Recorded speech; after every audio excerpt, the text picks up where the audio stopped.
প্রতি বিশ্বকাপের আগে অনাকাঙ্ক্ষিত ঘটনার সাক্ষী হয় দেশের ক্রিকেট। মন্তব্য নাজমুল হোসেন শান্তর। নেতিবাচক কর্মকাণ্ডের প্রভাব পড়ে খেলোয়াড়দের পারফরমেন্সে। বিসিবি আইসিসি দ্বন্দ্বে আর্থিক ক্ষতির মুখে পড়তে যাচ্ছেন লিটন মমিনুলরা। ক্রিকেটারদের ব্যক্তিগত পৃষ্ঠপোষকতা সরিয়ে নেবে ভারতীয় প্রতিষ্ঠান, খবর গণমাধ্যমে। তামিমকে ভারতীয় এজেন্ট বলায় বিসিবি পরিচালক নাজমুলের বক্তব্যের তীব্র প্রতিক্রিয়া সাবেক বর্তমান ক্রিকেটারদের।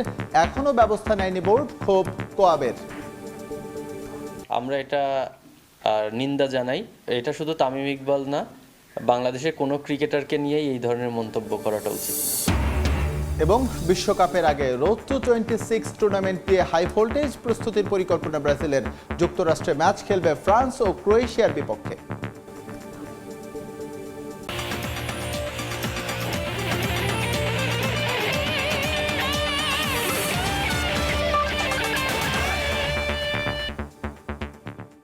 বিশ্বের নানা প্রান্তের খেলাধুলার খবর নিয়ে আমাদের নিয়মিত আয়োজন খেলার সময়, আর এই আয়োজনে আপনাদের সঙ্গে আছি আমি এস.এম. ইকবাল।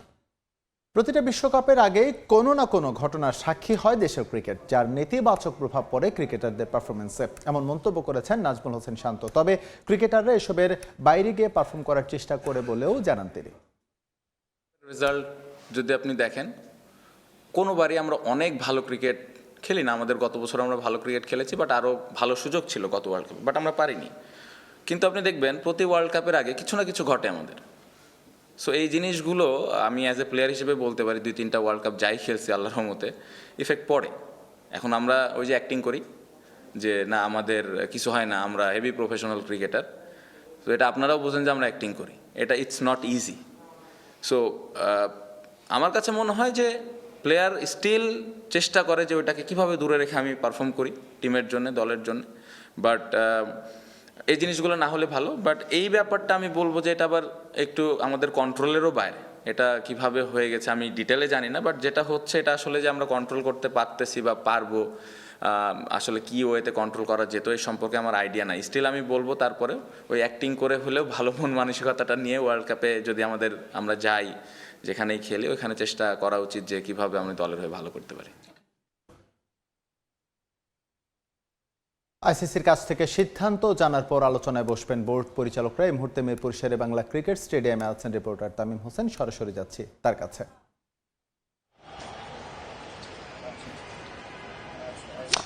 পেন্ডুলামের মতো ঝুলছে বাংলাদেশের টি-20 বিশ্বকাপের ভবিষ্যৎ। আমরা যেমনটা জানি, দুদিন আগে আসলে আইসিসির কাছে বিসিবি কেন আসলে ভারতে যেতে চাইছে না এবং নির্দিষ্ট করে প্লেয়ারদের যে নিরাপত্তার বিষয়টি আছে সেই বিষয়টি নিয়ে কিন্তু আইসিসির কাছে চিঠি পাঠিয়েছে। তবে সেই চিঠির উত্তর কিন্তু এখন পর্যন্ত আসেনি। আমরা যেমনটা প্রথমে শুনেছিলাম যে গতকাল রাতেই হয়তো বা চিঠিটা আসতে পারে, কিন্তু আজকে বেলা 1টার পর পর্যন্ত এখন পর্যন্ত আসলে আমরা চিঠি পাওয়ার কোনো খবর এখন পর্যন্ত আমরা পাইনি। আমরা কয়েকজনের সাথে যোগাযোগ করেছে বিসিবি পরিচালক, কিন্তু তারা আসলে এখন পর্যন্ত আমাদেরকে কোনো উত্তর দিতে পারেনি। তবে যখন তারা এই আইসিসির চিঠিটা পাবেন তারপরে কিন্তু একটা আলোচনায় বসার কথা আছে তাদের, এবং তাদের করণীয়টা কি হবে। কারণ আমরা জানি যে এটা শুধুমাত্র বিসিবির অধীনে নেই, এটা পুরো দেশের সরকার এটার সাথে জড়িত এবং দুই দেশের সরকারই কিন্তু এটার সাথে জড়িত। সেক্ষেত্রে আসলে বাংলাদেশ যে ধরনের কথা আইসিসিকে জানিয়েছে যে আসলে বাংলাদেশ কেন যেতে চাচ্ছে না, এখানে শুধু ক্রিকেটারদের বিষয় নয়, সাংবাদিকরা যাবেন বাংলাদেশ থেকে এবং অনেক দর্শক যারা বাংলাদেশি ভক্ত তারা কিন্তু সেখানে যাবেন। তাদের নিরাপত্তাটা কিভাবে দিবে ভারত, এই বিষয়গুলো কিন্তু আসলে আইসিসির কাছে বিসিবি চিঠিতে জানিয়েছে এবং ভারতে কি ধরনের অপ্রীতিকর ঘটনা ঘটেছে সেই সব বিষয়গুলো কিন্তু আইসিসির কাছে জানিয়েছে। তবে আইসিসি এখন পর্যন্ত কোনো উত্তর দেয়নি। তবে আমরা বিভিন্ন জায়গা থেকে গুঞ্জন শুনেছি যে হয়তোবা তারা বলবে যে আসলে ভারতই এশিয়া বিশ্বকাপটা তারা রাখার চেষ্টা করবে, কিন্তু বাংলাদেশ তাদের সিদ্ধান্তে অনড় থাকবে। তো মিরপুর থেকে বাংলাদেশের টি-20 বিশ্বকাপ মিশন নিয়ে এই ছিল আমার কাছে সর্বশেষ তথ্য। তামিম আমাদের সঙ্গে যুক্ত হয়েছিলেন বিসিবি থেকে, জানাচ্ছিলেন যে সাম্প্রতিক পরিস্থিতি তার সবশেষ তথ্য। বিসিবি বিসিসিআই দ্বন্দ্বে আর্থিক ক্ষতির মুখে পড়তে যাচ্ছেন টাইগার ক্রিকেটাররা। জাতীয় দলের অধিনায়ক লিটন দাস, মমিনুল হক সহ বেশ কয়েকজন ক্রিকেটারদের স্পন্সর করে আসছে এসএস ও এসজির মতো ভারতীয় বিখ্যাত স্পোর্টস কোম্পানি। দেশটির গণমাধ্যমে খবর, লিটন দাসের সঙ্গে আর চুক্তি নবায়ন করবে না এসজি। এর জন্য মোস্তাফিজ ইস্যুকেই দায়ী করেছে ভারতের সংবাদ মাধ্যমগুলো, যদিও এ নিয়ে এখন পর্যন্ত আনুষ্ঠানিকভাবে কিছুই জানায়নি কোম্পানিটি। ক্রিকেটকে বলা হয় ভদ্রলোকের খেলা। তবে আইপিএলে মোস্তাফিজ ইস্যুতে অভদ্রতার সব সীমা লঙ্ঘন করেছে ভারতীয় ক্রিকেট কন্ট্রোল বোর্ড। ক্রিকেট নিয়ে রীতিমতো রাজনীতি শুরু করেছে তারা। আইপিএলে মোস্তাফিজ ইস্যুর পর টি-20 বিশ্বকাপ নিয়ে পাল্টাপাল্টি অবস্থানে বিসিবি ও বিসিসিআই। জাতীয় দলের ক্রিকেটারদের নিরাপত্তার হুমকির কারণ দেখিয়ে ভারতে গিয়ে খেলতে না যাওয়ার সিদ্ধান্ত চিঠি দিয়ে আইসিসিকে জানায় বিসিবি। তবে এ নিয়ে এখনো কোনো সিদ্ধান্তে আসতে পারেনি বিশ্ব ক্রিকেট নিয়ন্ত্রণ সংস্থা। টি-20 বিশ্বকাপ নিয়ে বিসিবি বিসিসিআই দ্বন্দ্বের প্রভাব পড়তে যাচ্ছে টাইগার ক্রিকেটারদের ওপর। দুই বোর্ডের কাদা ছোড়াছুড়িতে আর্থিক লোকসানে পড়বেন ক্রিকেটাররা। কারণ জাতীয় দলের বাইরে ক্রিকেটারদের অর্থ উপার্জনের অন্যতম গুরুত্বপূর্ণ মাধ্যম বিভিন্ন কোম্পানির পৃষ্ঠপোষকতা, যেখানে বাংলাদেশের বেশ কয়েকজন তারকা ক্রিকেটারদের স্পন্সর করে আসছে ভারতের বেশ কয়েকটি স্পোর্টস কোম্পানি। কিডস স্পন্সর থেকে শুরু করে ব্যাটে এই স্পন্সর দেখা মেলে হরহামেশাই। এসএস থেকে শুরু করে এসজির মতো ব্র্যান্ডের ব্যাট নিয়ে মাঠে ঝড় তুলেন মুশফিকুর রহিম, লিটন দাসরা। তবে এবার বিশ্বকাপ ইস্যুতে চলমান পরিস্থিতিতে বাংলাদেশি ক্রিকেটারদের ওপর থেকে মুখ ফিরিয়ে নিতে যাচ্ছে ভারতীয় স্পোর্টস কোম্পানিগুলো। লম্বা সময় ধরে জাতীয় দলের অধিনায়ক লিটন দাসকে স্পন্সর করে আসছে ভারতের স্পোর্টস ম্যানুফ্যাকচার কোম্পানি এসজি। তবে বাংলাদেশ ও ভারতের ক্রিকেট বোর্ডের সম্পর্কের অবনতির কারণে লিটনের সঙ্গে দীর্ঘ সময়ের সম্পর্ক ছিন্ন করতে যাচ্ছে কোম্পানিটি। ভারতীয় গণমাধ্যমের বরাতে জানা যায়, লিটন দাসের সঙ্গে নতুন করে আর চুক্তি করবে না এসজি। তবে এ নিয়ে এখনো আনুষ্ঠানিকভাবে কোনো বিবৃতি দেয়নি তারা। এছাড়া কোম্পানিটির সঙ্গে চুক্তিবদ্ধ আছেন মুমিনুল হক ও ইয়াসির রাব্বি। শুধু তাই নয়, ভারতীয় আরও কিছু কোম্পানির সঙ্গে চুক্তিবদ্ধ আছেন জাতীয় দলের ক্রিকেটাররা। তবে শেষ পর্যন্ত ভারতীয়রা মুখ ফিরিয়ে নিলে আর্থিকভাবে ক্ষতিগ্রস্ত হবেন ক্রিকেটাররাই। বিকল্প হিসেবে বাংলাদেশের বিশাল স্পোর্টস মার্কেটে সুযোগ কাজে লাগিয়ে টাইগার ক্রিকেটারদের স্পন্সরে ঝুঁকতে পারে পাকিস্তানের এসএ সহ অন্যান্য ইন্টারন্যাশনাল কোম্পানিগুলো। রিফাতুল ইসলাম মিরন, সময় সংবাদ। বিগ ব্যাশে চলছে রিশাদ ম্যাজিক। শীর্ষ উইকেট শিকারের তালিকায় আরও উপরে উঠে এসেছেন টাইগার লেগ স্পিনার। অ্যাডিলেইড স্ট্রাইকার্সের বিপক্ষে ম্যাচের আগে রিশাদের ঝুলিতে ছিল 8 উইকেট।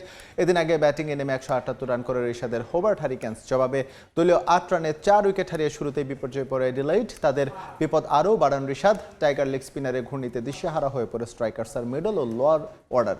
রিশাদের শিকার হয়ে প্যাভিলিয়নে ফেরেন Harry ম্যানন্তি, Jamie Overton O look would. শেষ পর্যন্ত 37 রানে ম্যাচ জিতে পয়েন্ট টেবিলের শীর্ষস্থান মজবুত করে হোবার্ট। 8 ম্যাচে 11 উইকেট নিয়ে বিগ ব্যাশের চলতি আসরের সর্বোচ্চ উইকেট শিকারের রেইসে আছেন রিশাদ হোসেন। 14 উইকেট নিয়ে যৌথভাবে তালিকার শীর্ষে আছেন জ্যাক এডওয়ার্ডস এবং গুরিন্দর সান্ধু। খেলার সময় আরও থাকছে। বিগ ব্যাশে চলছে রিশাদ ম্যাজিক। লাল সবুজ স্পিনারের 3 উইকেটে অ্যাডিলেড স্ট্রাইকার্সকে 37 রানে হারিয়ে পয়েন্ট টেবিলের শীর্ষে হোবার্ট হারিকেন্স। রাজধানীর বনানীতে সাংবাদিকদের সঙ্গে মতবিনিময় সভায় বক্তব্য রাখছেন বিএনপি চেয়ারম্যান তারেক রহমান। সরাসরি যাচ্ছি সেখানে। বলেছেন একটি উদাহরণ দিয়ে, ওনার প্রতি পূর্ণ সম্মান রেখে আমি বলতে চাইছি, ওনার সাথে ওনার রক্তমাখা ছবি এখনো আমার চোখের সামনে ভাসে। কাজেই ওনার সাথে কি হয়েছে আমি যেমন জানি, রুহুল আমিন গাজী সাহেবের সাথে কি হয়েছে, যেভাবে উনি মৃত্যুবরণ করেছেন জেলের মধ্যে, সেটা আমি জানি। এবং সবচেয়ে বড় বিষয় হচ্ছে আমার 60 লক্ষ নেতাকর্মী এবং তার থেকে আরেকটি হৃদয় বিদারক আমার জন্য হচ্ছে, সেটি হচ্ছে আমার মায়ের সাথে কি হয়েছে। কাজে এই ঘটনাগুলোকে যদি আমরা সকলে সবগুলোকে এক করি, তাহলে যারা দেশে ছিলেন আপনারা, তারা অবশ্যই আমার থেকে একটু বেটার ভালো জানবেন। তবে আমি একদম যে জানি না বোধহয় বিষয়টি তা নয়, আমার একটি ধারণা আছে। সম্মানিত উপস্থিতিবৃন্দ, যে কথাগুলো প্রায় সকলেই বলে গিয়েছেন, এই কথাগুলো যদি আমরা আলোচনা করাই যাবে অনেকক্ষণ ধরে। আপনারা আপনাদের মূল্যবান সময় ব্যয় করে এখানে এসেছেন। আমি এই কথাগুলোর মধ্যে থেকে একটু সরে এসে কিছু কথা বলতে চাই। আমাদের সমস্যা ছিল, আমাদের সমস্যা আছে। অবশ্যই আমরা 5ই আগস্টের আগে ফিরে যেতে চাই না। আমি আমার অবস্থান থেকে যদি চিন্তা করি, আমার এক পাশে 1981 সালের একটি জানাজা, একই সাথে আমার এক পাশে 2025 সালের 31 ডিসেম্বর একটি জানাজা, আর আমার আরেক পাশে 2024 সালের 5ই আগস্টের একটি ঘটনা। কাজে আমার মনে হয় এটি শুধু বোধহয় আমার একার জন্য নয়, যারা আমার দলের নেতা কর্মী সদস্য এবং সামগ্রিকভাবে পুরো দেশের মানুষের সামনে বোধহয় এই দুটি উদাহরণ বোধহয় সবচাইতে বাদ বিবেচনা করার জন্য সবচাইতে ভালো উদাহরণ, যে আসলে 5ই আগস্টে ফিরে যাওয়ার কোনোই কারণ নেই আমাদের।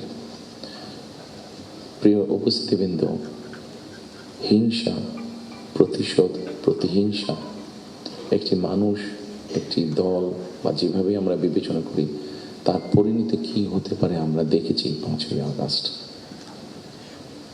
এবং আমি সেজন্যই সকলকে অনুরোধ করব, দলমত নির্বিশেষে আমাদের মধ্যে মত পার্থক্য থাকবে, কিন্তু আমরা যদি চেষ্টা করি তাহলে সেই মত পার্থক্যের মধ্যে রেখে আলোচনার মাধ্যমে সেটি অনেক সমস্যার সমাধান হয়তো আমরা বের করে আনতে সক্ষম হব, কিন্তু কোনোভাবেই সেটি যাতে মত বিভেদের পর্যায়ে চলে না যায়।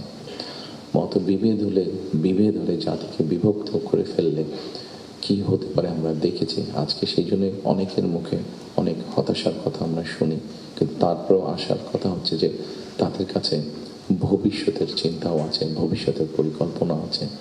এখানে একজন বক্তা বলেছেন, পানির কথা বলেছেন, ওনার সাথে আমার কিছুদিন আগে কথা ছিল, ওনার কারোর সামনে আমি আরও বিষয় তুলে ধরেছি। আমার দেশে ফিরে আসার পরে আমি যে কবার আমার বাইরে যাওয়ার একটু বেশি সুযোগ হয়েছে, আমি সাভারে গিয়েছিলাম, আরও কয়েকটি জায়গায় গিয়েছিলাম। আমার কাছে মনে হয়েছে নতুন প্রজন্ম একটি গাইডেন্স চাইছে, নতুন প্রজন্ম একটি আশা দেখতে চাইছে। শুধু নতুন প্রজন্ম না, আমার কাছে মনে হয়েছে প্রত্যেকটি প্রজন্মই মনে হয় কিছু একটি গাইডেন্স চাইছে।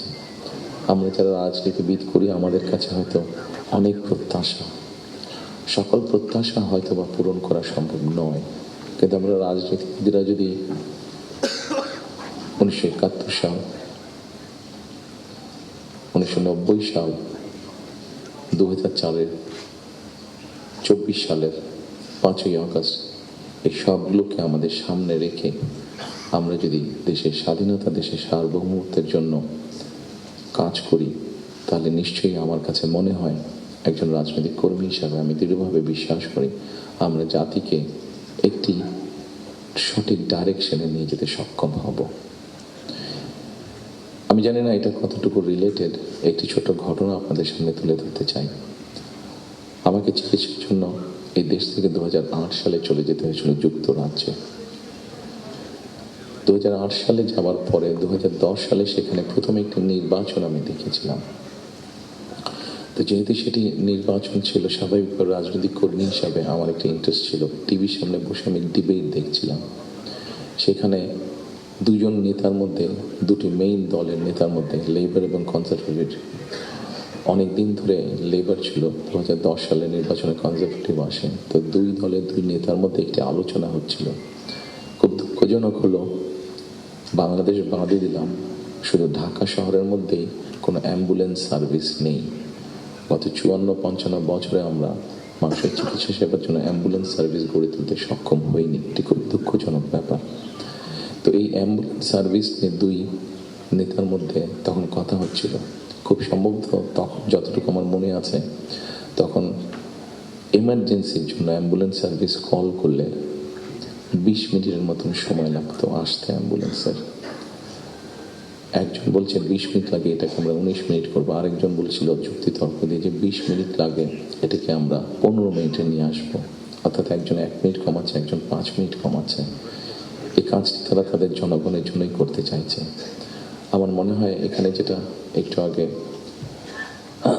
মাহফুজুল আলম সাহেব যে পানির কথাটি বললেন, খুব সঠিকভাবে বলেছেন।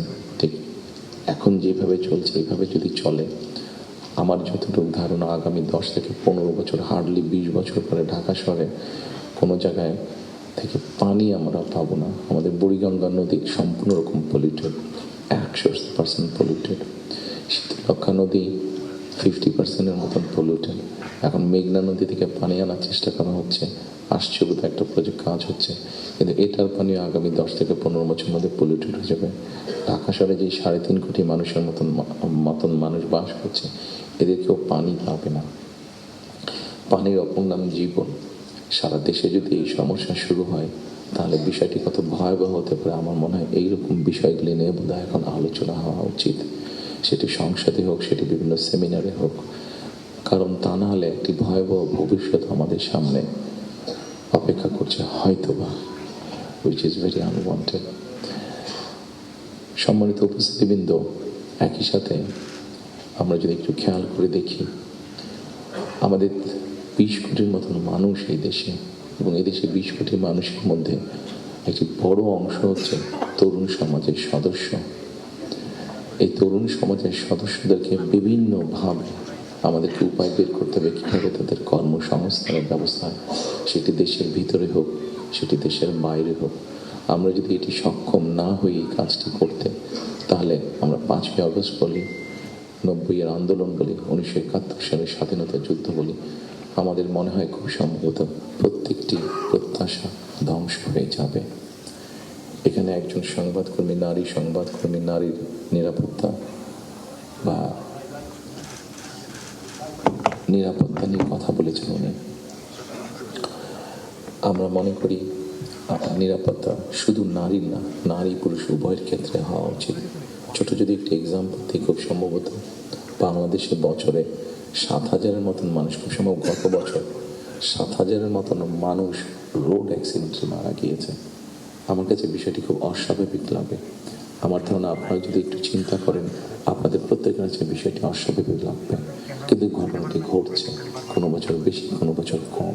এই অস্বাভাবিক ঘটনাটি কেন ঘটবে? একজন মানুষ রোড অ্যাক্সিডেন্টে অধিকাংশ ক্ষেত্রে যারা মারা যাচ্ছে, আমরা যদি তাদের সামাজিক স্ট্যাটাসটা দেখি, খুব যে অবস্থাপন্ন লোক যারা আর্থিকভাবে সচ্ছল তারা যে মারা যাচ্ছেন তা না, কিন্তু যেই মানুষগুলো মারা যাচ্ছে সেই মানুষরা হয়তো তাদের ফ্যামিলির অনলি আর্নিং সোর্স। মারা যাওয়ার পরে সেই ফ্যামিলিটির কী হচ্ছে, অথবা লোকটি যদি পঙ্গু হয়ে যায়, মানুষটি যদি পঙ্গু হয়ে যায়, তাহলে তার ফ্যামিলির উপরে কী হচ্ছে, এই বিষয়টি বোধহয় আমাদেরকে নজরে আনা উচিত। এরকম অনেকগুলো বিষয় আছে যে বিষয়গুলো আমার মনে হয় রাজনৈতিক দলগুলোর মধ্যে চিন্তা ভাবনা হওয়া উচিত। এখানে শাহেক সিরাজ বসে আছেন, ওনার একটি বিখ্যাত প্রোগ্রাম আছে কৃষি সংক্রান্ত। আমাদের দেশে কৃষকদের কি অবস্থা এখন, সেই বিষয়টি বোধহয় আমাদেরকে বিবেচনা করা উচিত। উনি ভালো বলতে পারবেন, আমার যতটুকু ধারণা আছে যে মানে সরাসরি জমিতে কৃষিকাজের সাথে জড়িত জমির মালিক এরকম কৃষকের সংখ্যা প্রবাবলি 1.5 কোটির মতন সারা বাংলাদেশে, 1,50,00,000 মতন। এর মধ্যে ডিফারেন্ট ক্যাটাগরির কৃষক আছে। এই কৃষকদের বিভিন্ন অসহায়ত্বের নিউজ আপনাদের সংবাদপত্রে প্রকাশ হয়, বিভিন্ন সময় আপনাদের খবরেই প্রকাশিত হয়েছে, বিভিন্ন সময় সেটি ইলেকট্রনিক মিডিয়া হোক, সেটি মেইন মিডিয়া প্রিন্টেড মিডিয়াতেই হোক, প্রকাশিত হয়েছে। এদের ব্যাপারে আমি আমার বিগত সরকারের কথা বলবো, আমার দলের বিগত সরকারের কথা বলবো। সেই সরকার বিভিন্ন সময় বিভিন্ন পদক্ষেপ গ্রহণ করেছে। এত বিশাল সংখ্যক মানুষ, যারা 20 কোটি মানুষের খাওয়া পড়ার ব্যবস্থা করছে, খাওয়ার অন্যের সংস্থান করছে, সেই এত বড় সমাজটাকে কিভাবে সাপোর্ট দেওয়া যায়, তাদের মধ্যে সেভাবে বলার সুযোগ নেই। এখানে আপনারা সংবাদপত্রের যারা কর্মী আছেন, আপনারা আপনাদের কিছু সমস্যার কথা বলেছেন। আপনাদের সমস্যাটা আমাদের জন্য শুনতে জানতে সহজ হয়, বিকজ আমাদের জন্য একটা ভেন্যু আছে যেখানে আমরা আলাপ করতে পারি। কিন্তু ওই কৃষকগুলো যাদের কোনো ভেন্যু নেই, যারা এরকম একটা প্রোগ্রাম অর্গানাইজ করতে পারছে না, তারা কিভাবে বলবে কথাগুলো? কাজে তাদের কথাটাও তো আমাদেরকে জানতে হবে। কাজে এই বিষয়গুলি, সম্মানিত উপস্থিতিবৃন্দ, আমার মনে হয় এই সকলে এরকম আরো অনেকগুলো বিষয় আছে। আমরা নারীর স্বাধীনতার কথা বলছি। বেগম রোকেয়া নারীর শিক্ষার জন্য আন্দোলন করেছিলেন। মরহুমা বেগম খালেদা জিয়া নারীদের শিক্ষার ব্যাপারটা নিশ্চিত করেছিলেন। পরবর্তীতে আগামী নির্বাচনে ইনশাল্লাহ জনগণের ম্যান্ডেট নিয়ে আমরা সরকার গঠনে সক্ষম হলে আমাদের একটি পরিকল্পনা রয়েছে। এই যে নারীরা শিক্ষিত হয়েছে, এদেরকে অর্থনৈতিকভাবে স্বাবলম্বী করে গড়ে তোলা। একটু আগে আমি যে ফ্যামিলি কার্ডটা বলেছিলাম, সেটির লক্ষ্য বা উদ্দেশ্য হচ্ছে সেটাই, এই নারী সমাজকে গড়ে তোলা। আমাদের হিসাব মতে বাংলাদেশে 4 কোটি ফ্যামিলি আছে। আমরা যদি পরিবার হিসাবে ভাগ করি, এবারে যে একটি পরিবারে 5 জন করে সদস্য ধরা হয়েছে। আমরা এই ফ্যামিলি কার্ডটি আপনাদের সামনে একটু তুলে ধরতে চাইছি আমাদের পরিকল্পনাগুলো, কারণ এখানে একজন সাংবাদিক উল্লেখ করেছেন যে 25 তারিখে যখন আমি এসেছি আমি একটি কথা বলেছিলাম, মার্টিন লুথার কিং এর মতন আই হ্যাভ এ ড্রিম যেমন বলেছিল 62 বছর আগে মার্টিন লুথার কিং, আমি বলেছিলাম আই হ্যাভ এ প্ল্যান। সেই প্ল্যানের মধ্যে একটি অংশ হচ্ছে বাংলাদেশের যে হাফ পপুলেশন নারী তাদেরকে ঘিরে, এবং সেটি হচ্ছে ফ্যামিলি কার্ড। ফ্যামিলি কার্ডের মাধ্যমে ইটস নট যে একটা ফ্যামিলি কার্ড যে নারী পাবে সেটি সে সারা জীবন পাবে। একজন গৃহিণী বা একজন হাউস ওয়াইফ যে পাবেন কার্ডটা সারা জীবনের জন্য না, আমরা 5 থেকে 7 বছর দেব। এই 5 থেকে 7 বছর তাকে আমরা একটা সাপোর্ট দেওয়ার চেষ্টা করবো। সেটা টাকার হিসাবে হতে পারে অথবা এসেনশিয়াল ফুড আইটেমের হিসাবে হতে পারে। কারণ আমরা দেখেছি যে একজন নারী একজন স্ত্রীকে বা একজন গৃহিণীকে যদি একটি সাপোর্ট দেওয়া হয়, সেটি সে তার ফ্যামিলির জন্য সঠিকভাবে খরচ করে দেন একজন পুরুষ। এবং আমরা রিসার্চ দেখেছি যে যদি 5 থেকে 7 বছর দেওয়া যায়, তাহলে সে যেই অর্থটা তার হাতে জমা হয় সে মূলত 3টি কাজে খরচ করে। প্রথমত তার ফ্যামিলির স্বাস্থ্যের পিছনে, দ্বিতীয়ত তার ফ্যামিলির ছেলে মেয়েদের শিক্ষার পিছনে, তৃতীয়ত সে যে অর্থটা জমা করতে পারে সেটি সে ছোট ছোটভাবে ইনভেস্ট করে। খুব স্বাভাবিকভাবে এইভাবে যখন সে ইনভেস্ট করা ধরবে, স্বাভাবিকভাবে তার গ্রামের লোকাল ইকোনমিটা স্ট্রেংথেন হবে, তার উপজেলার ইকোনমিটা স্ট্রেংথেন হবে, তার জেলার ইকোনমিটা স্ট্রেংথেন হবে, তার পরিবারটা শিক্ষিত এবং তার পরিবারটা যদি হেলদি হয়, এভাবে পুরো গ্রামটা হবে, এভাবে পুরো উপজেলাটা হবে, এভাবে পুরো জেলাটা, বিভাগ, একসময় গিয়ে দেশটা হবে। 4 কোটি ফ্যামিলির মধ্যে আপনারা বলতে পারেন একবারে কি দেওয়া সম্ভব কিনা? না, 4 কোটি ফ্যামিলির মধ্যে একবারে দেওয়া সম্ভব না। গ্র্যাজুয়ালি আমরা যাব, যারা প্রান্তিক, যারা যাদের যাদের নিডফুল আন্ডার প্রিভিলেজ, তাদেরকে দিয়ে আমরা শুরু করবো। এই কার্ডটি আমরা, আপনারা জিজ্ঞেস করতে পারেন হয়তো কার্ডটি কাদেরকে দেবেন। আমরা কার্ডটি জেনারেল রেখেছি, ইউনিভার্সাল রেখেছি, কারণ আমরা অতীতে দেখেছি বিভিন্ন সময় বিভিন্ন সোশ্যাল সেফটি নেটওয়ার্কের আওতায় যাদেরকে নিয়ে আসা হয়, বিভিন্ন ক্যাটাগরি করা হয় এবং সেখানে কারাপশন দেখা দেয়। সেই জন্য আমরা এটি জেনারেল রেখেছি। এটি একজন গ্রামের কৃষকের স্ত্রী যেমন পাবে, ইমাম সাহেবের স্ত্রী যেমন পাবে, প্রাইমারি স্কুলের শিক্ষকের স্ত্রী যেমন পাবেন, ঠিক একইভাবে ডিসি সাহেবের স্ত্রীও পাবেন, এসপি সাহেবের স্ত্রীও পাবেন। তবে আমরা দৃঢ়ভাবে বিশ্বাস করি ডিসি সাহেবের স্ত্রী বা এসপি সাহেবের স্ত্রী নিশ্চয়ই ওনারা নেবেন না, কারণ ওনাদের ওটি প্রয়োজন হবে না। করাপশনটাকে যাতে মানে একটা স্প্রেড না করে, করাপশনটা যাতে স্বাভাবিক একটা পর্যায়ে থেকে, কিছু তো অ্যানোমালিজ হতে পারে, সেটি আমরা গ্র্যাজুয়ালি ঠিক করব। ঠিক এভাবে কৃষকদেরকে হেল্প করার জন্য আমরা কৃষি কার্ড করেছি। একটি বড় সমস্যা হচ্ছে হেলথ ইস্যু। বাংলাদেশে 20 কোটি মানুষ, আমরা স্লোগান দিয়ে হয়তো বলতে পারি যে সকলের জন্য স্বাস্থ্যের ব্যবস্থা করবো, আমরা সকলকে স্বাস্থ্য সুবিধা আমরা দিব। এখানে আপনারা অনেকেই আছেন যারা আপনারা ইউকেতে গিয়েছেন, যেহেতু আমি ইউকেতে অনেকদিন ছিলাম, স্বাভাবিকভাবে আমি তাদের বিষয়টি আমার নজরে বেশি পড়েছে। তাদের ওখানে বৈধভাবে যে কোনো মানুষ থাকে তাকে তারা পূর্ণ হেলথ সার্ভিস দেয়, সেটা যে কোনো ধরনের, সেটা বাইপাস হোক, কার্ডিয়াক হোক, ক্যান্সার হোক, সব রকম চিকিৎসা তারা দেয়। এখন আমরা কিন্তু এখন দেখা যাচ্ছে যে এই কাজটা করতে গিয়ে ইউকের মতন দেশগুলো, ইউরোপের যে ডেভেলপ দেশগুলো আছে, তারাও হিমশিম খাচ্ছে। তারা এখন যেটা চাচ্ছে সেটা হচ্ছে প্রিভেনশন। তারা হিসাব নিকাশ করেছে যে একজন মানুষ অসুস্থ হলে তাকে যদি হাসপাতালে নিয়ে আসা হয়, তাকে যদি ওষুধ দেওয়া হয়, ডাক্তার, নার্স, হাসপাতালের বেড সব কিছু, তাতে খরচ অনেক বেশি হয়। কিন্তু যদি প্রিভেনশন করা হয়, মানুষকে যদি সচেতন করা হয় যে এই খাবারগুলো খেও না, তাহলে তুমি কিডনি প্রবলেম হবে না, এই খাবারগুলো খেও না তাহলে তোমার হার্ট প্রবলেম হবে না, এই খাবারগুলো খেও না তাহলে তোমার ডায়াবেটিক হবে না।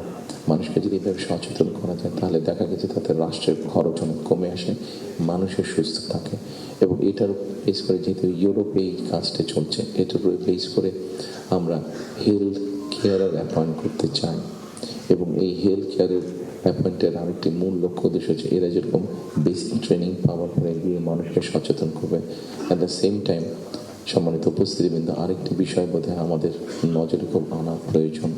একটি বিষয়, খুব ভয়াবহ পরিস্থিতি, মাহফুজ আলম সাহেব যেরকম পানির কথা বলেছেন, সেরকম আরেকটি ভয়াবহ পরিস্থিতি হচ্ছে যে আমাদের জনসংখ্যা যেভাবে বাড়ছে, আমরা যে সৌদি আরব বা কুয়েতের সবগুলো তেল খনিও এখানে নিয়ে আসি, তাহলে হয়তো আমরা এই এত রিসোর্স দিয়ে আমরা এত মানুষকে সমস্যার সমাধান করতে পারবো না। সেই জন্য আমাদেরকে অবশ্যই পপুলেশন কন্ট্রোলে যেতে হবে, আমাদের দেশের জনসংখ্যাকে সীমাবদ্ধতার মধ্যে আনতে হবে, এবং সেই জন্য এই হেলথ কেয়ার যে নিয়োগ হবে, এই হেলথ কেয়ারের শতকরা 80 থেকে 85% আমরা 1 লক্ষের মতন আমাদের টার্গেট নিয়োগ করা।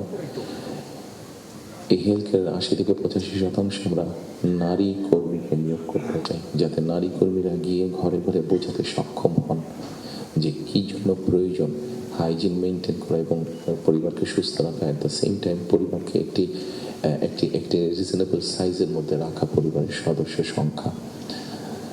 ঠিক একইভাবে কৃষকের কথা আপনাদের সামনে বলেছি, যেই বিষয়টি আমি আপনাদের সামনে একটু আগে উল্লেখ করেছিলাম সম্মানিত উপস্থিতিবৃন্দ, সেটি হচ্ছে যে বিরাট এক তরুণ সমাজের সদস্য আমাদের আছেন।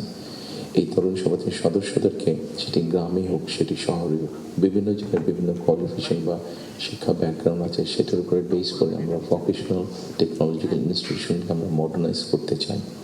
আমাদের ভোকেশনাল এবং টেকনোলজিক্যাল ইনস্টিটিউশন যেগুলো আছে সেগুলোর মধ্যে প্রায় 200-250 মতন সাবজেক্ট আছে যেগুলোর এত প্রয়োজন নেই আমাদের।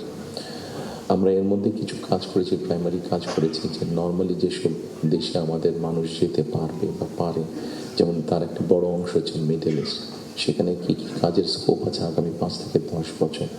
একটি বড় মার্কেট হচ্ছে মানুষ যাবার জন্য, দেশ থেকে স্কিল শ্রমিক যাওয়ার মতন একটি বড় মার্কেট আস্তে আস্তে তৈরি হচ্ছে জাপানে, আস্তে আস্তে তৈরি হচ্ছে ইউরোপে, ইভেন চায়নাতেও তৈরি হচ্ছে।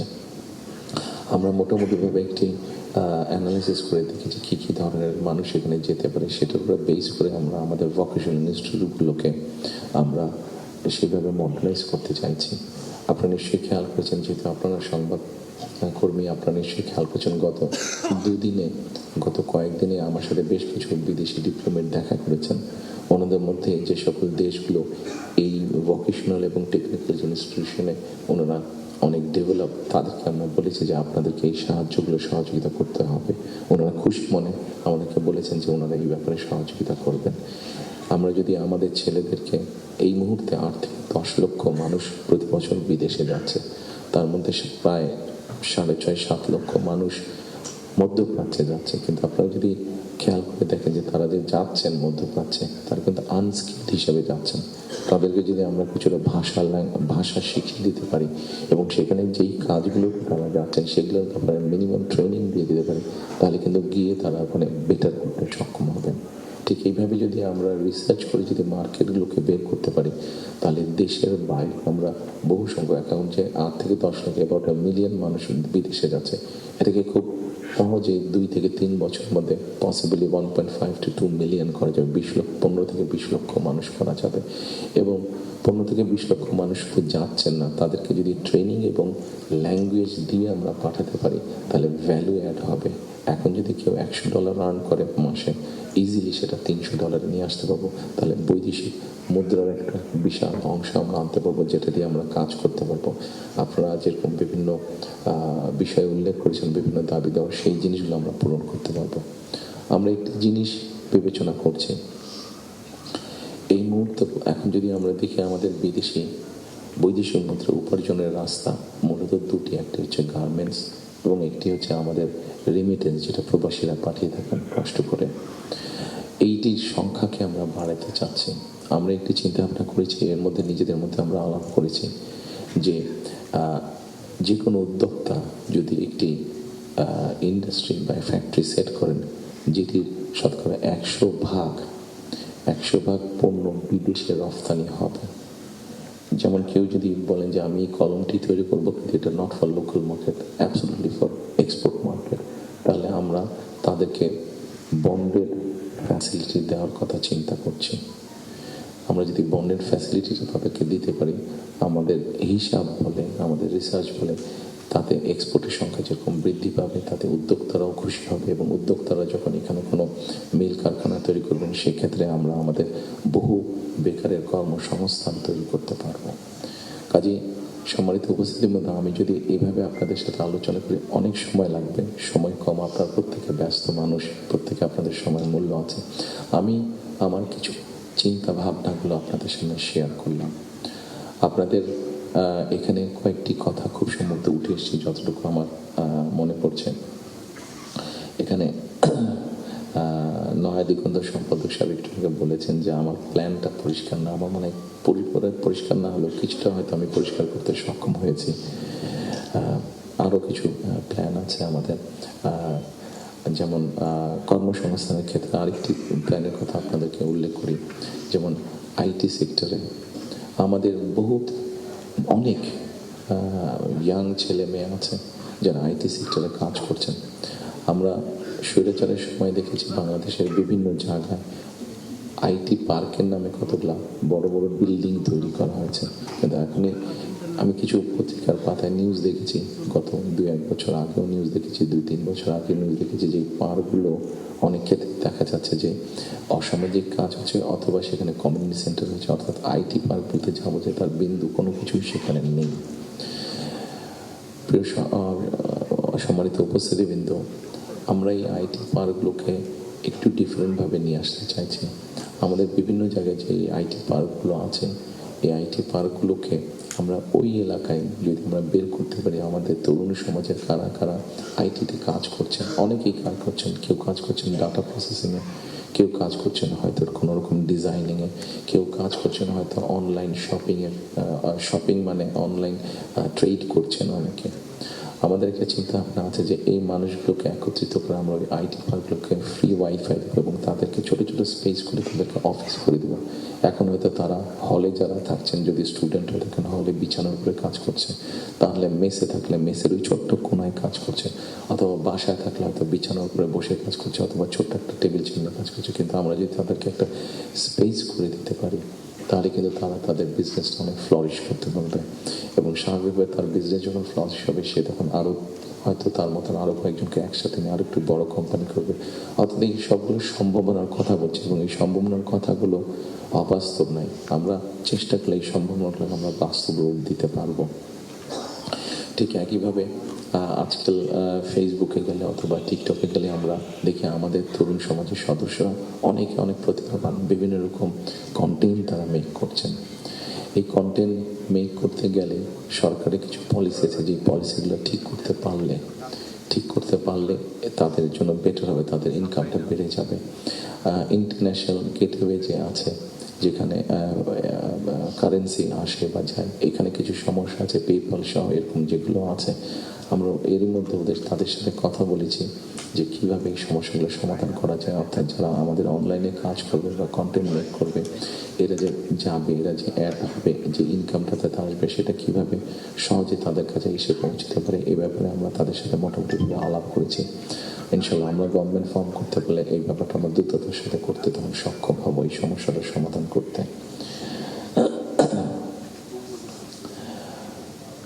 সম্মানিত উপস্থিতিবৃন্দ, আমাদের সামনে আপনারা এখানে অনেকে উপস্থিত আছেন যাদের অনেক লম্বা অভিজ্ঞতা আছে দেশ স্বাধীনের পর থেকে। আমাদের দেশ স্বাধীনের পর থেকে অনেক উথাল পাতাল ঝড় অনেক হয়েছে রাজনৈতিক অঙ্গন থেকে অর্থনৈতিক অঙ্গনে।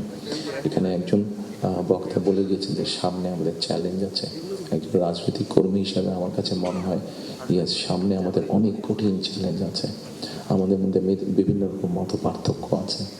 একজন রাজনৈতিক কর্মী হিসাবে আজকে আপনাদের কাছে এবং আপনাদের মাধ্যমে সকল রাজনৈতিক দলের সদস্যদের কাছে, সামগ্রিকভাবে সমাজের সকল মানুষের কাছে আমি একটি বিনীত আহ্বান রাখতে চাই যে আমাদের বিভিন্ন মত পার্থক্যগুলো নিয়ে যাতে আমরা আলোচনা করতে পারি, আলাপ করতে পারি। আমাদেরকে যে মূল্যে ডেমোক্রেটিক প্রসেস, যেটা আমরা 12 তারিখ থেকে ইনশাল্লাহ শুরু করতে যাচ্ছি। এখানে এনটিভির আমাদের ওনার নামটা আমি জি জহিরুল রহমান সাহেব অনেক আগে আমার একটা ইন্টারভিউ নিয়েছিলেন।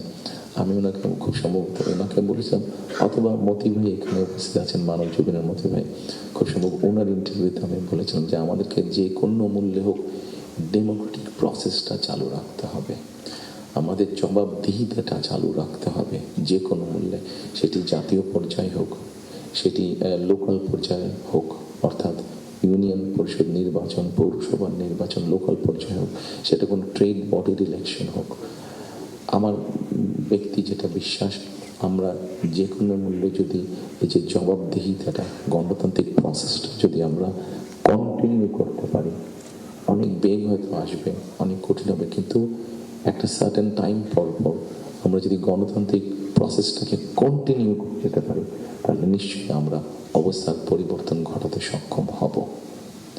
এবং আরেকটি কথা, কাউকে আঘাত না করিয়ে আমি বলতে চাইছি, কোনো রাজনৈতিক দলের নেতা সদস্য কাউকে আমি আঘাত করতে চাইছি না। আমি আমার চিন্তাটা শুধু ওনাদের সামনে তুলে ধরতে চাইছি যে আসুন আমরা দেশের মানুষের শিক্ষা, দেশের মানুষের স্বাস্থ্য, দেশের নারীদের অধিকার, এম্পাওয়ারমেন্ট, কর্মসংস্থান, পরিবেশ, সব কিছু মিলে এই যে বিষয়গুলো, যেটি একটি সাধারণ মানুষের জন্য প্রযোজ্য, আমরা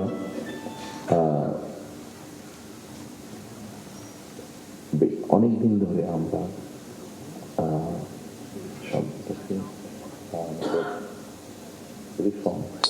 শব্দটা মনে করতে পারি, সংস্কার, রিফর্ম, যে বিষয়গুলি নিয়ে আমরা আলোচনা করেছি, আপনারা যদি একটু খেয়াল করে দেখেন, এই রিফর্মের মধ্যে আমার কাছে মনে হয়েছে যে 3টি পার্ট আছে। একটি হচ্ছে সাংবিধানিক পার্ট, একটি হচ্ছে আইনগত পার্ট, এবং আরেকটি হচ্ছে মানুষের প্রতিদিনের জীবনযাত্রা, নিরাপত্তা, তাদের সিকিউরিটি, সব কিছু নিয়ে একটি পার্ট আছে। আমরা সাংবিধানিক বিষয় নিয়ে আলোচনা করেছি, আইনগত বিষয় নিয়ে আলোচনা করেছি।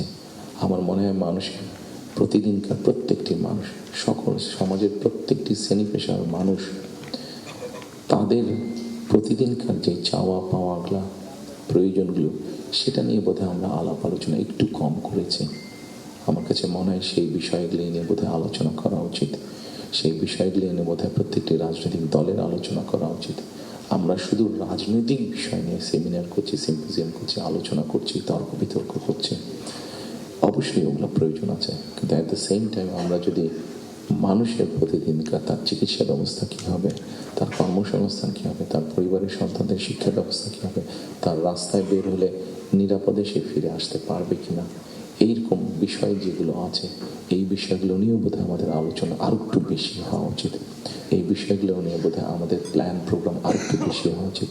এই পলিসিগুলো নিয়ে বোধহয় আমাদের চিন্তা ভাবনা আরও একটু বেশি হওয়া উচিত। সম্মানিত উপস্থিতিবৃন্দ, সামনে নির্বাচন, আমি একটি রাজনৈতিক দলের সদস্য, স্বাভাবিকভাবেই আমরা কোনো রকম পরিকল্পনা নিয়ে জনগণের সামনে যাব। আপনারা যারা আজকে কষ্ট করে আমাদের আমন্ত্রণ নিয়ে এখানে এসেছেন, আবারও আপনাদেরকে আমি আমার এবং আমার দলের পক্ষ থেকে আন্তরিক ধন্যবাদ জানাতে চাই। একই সাথে আমরা ইনশাল্লাহ দেশের মানুষের সমর্থন নিয়ে সরকার গঠনে সক্ষম হলে যাতে আপনাদের